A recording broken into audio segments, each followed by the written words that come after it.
So let's take a quick recap that what are the essential conditions to constitute a valid Hindu marriage under the Hindu Marriage Act 1955. So the conditions are, these conditions are mentioned in section 5 of Hindu Marriage Act.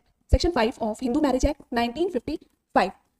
First of all, you have to understand that Hindu marriage, according to Hindu Marriage Act, Hindu marriage will be done only between the Hindus. So the parties must be, the parties to marriage must be Hindus. That is, both husband and wife should be Hindus.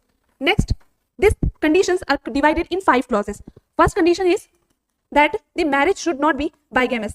That means that at the time of the marriage, no living spouse of any of the, that is husband or wife, should not be living.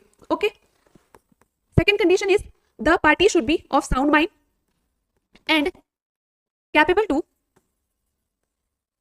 give valid consent. Additionally, they are able to procreate child.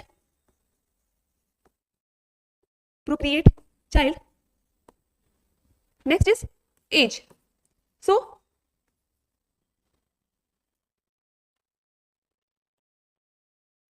if we discuss about the age, so for the valid Hindu marriage, the age of bride should be 18 years plus and age of the groom should be 21 years plus.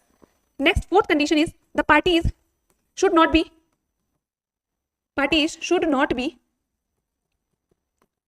in the prohibited relationship.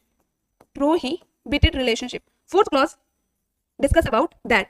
And fifth is they should not be sapindas to each other. They should not be fall in the sapindas relationship.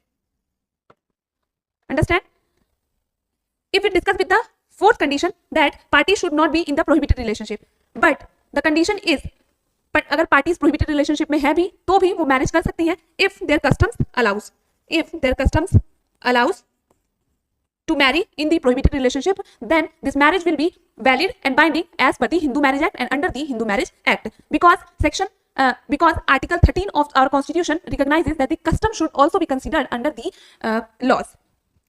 And same condition will be applicable in case of Sapinda relationship. If the customs allows that they can marry in the Sapinda relationship, then the marriage is completely valid and binding. So this was the all conditions about the Hindu marriage which is constituted under the Hindu Marriage Act. For more legal updates, thank you.